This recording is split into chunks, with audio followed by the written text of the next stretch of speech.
Hi everyone, আজ হলো Sunday আর আজ আমি খাবো কালো মেঘ পাতার ভেজানো জলটা। এইটা দেখে আমার একদম ছোটবেলার কথা মনে পড়ে যাচ্ছে, কারণ ছোটবেলায় আমি তিতা খেতে একদমই পছন্দ করতাম না। আর তখন মা বলতো চোখ বুজে ঘট ঘট করে খেয়ে নিবি, দেখবি তিতা লাগবে না। প্রতি রবিবারই আমি কালো মেঘের জল খাওয়ার চেষ্টা করি।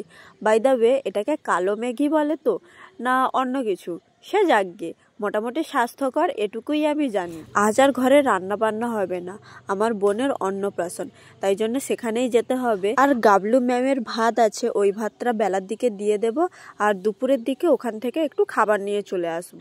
যাক বাবা, আজকে আর কোনো ঝামেলা নেই রান্না করার, নইলে প্রত্যেকবারই দুপুরে কি রান্না হবে ভাবতে ভাবতেই যেন সময় চলে যায়। প্রথমে তো আমার যাওয়ার কোনো ইচ্ছে ছিল না, তারও অবশ্য একটা কারণ আছে। যেহেতু খাওয়ান বাড়ি, আমি ভেবেছিলাম হয়তো কোনো তরকারিতে বেগুন আর চিংড়ি মাছ থাকতে পারে, আর আমি বেগুন চিংড়ি মাছ খাই না, প্রচুর অ্যালার্জি আমার। আবার সেই আগের মতো স্কিন খারাপ হয়ে যাওয়ার একটা ভয় আছে। তারপর ভাবলাম না যাই, যেহেতু নিজেরই একজন আত্মীয়, আর যে তরকারিতে চিংড়ি মাছ আর বেগুন থাকবে সেটা না হয় খাবো না, বেকার বেকার নিজের একার জন্য আর রান্না করতে ভালো লাগছিল না। পর বেলার দিকে স্নান করে আমরা সবাই রেডি হয়ে গেছি, যেহেতু ঘরটা কাছেই তাই জন্য ঘরে গাবলুকে রেখে এসেছি, চট করে খেয়ে চলে যাব। আর আমরা কিন্তু বোনের মুখে ভাতে কোনো রকম গিফট দেইনি, আমরা একটা খামে কিছু টাকা দিয়েছি।